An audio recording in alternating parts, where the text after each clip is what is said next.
राजा को मूर्ति प्रेम। एक राजा था, उसको मूर्तियों का बहुत शौक था।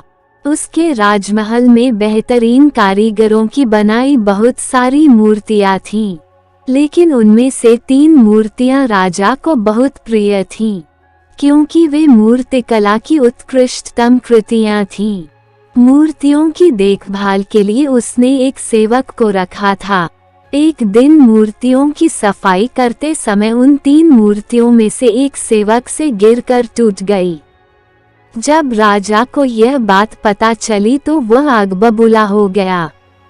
उसने तुरंत सेवक को मृत्युदंड दे दिया।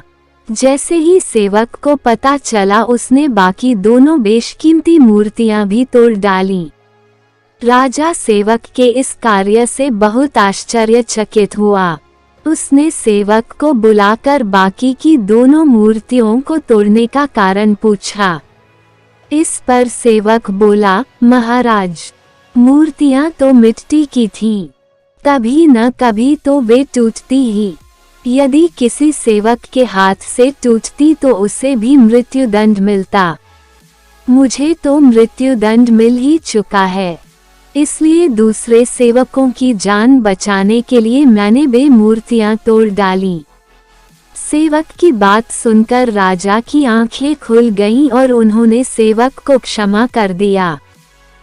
कहानी की सीख। कभी कभी हम वस्तुओं से इतना प्रेम करने लगते हैं कि उनके आगे इंसानों को भी कम महत्व देते हैं, जबकि यह इंसानियत के खिलाफ है।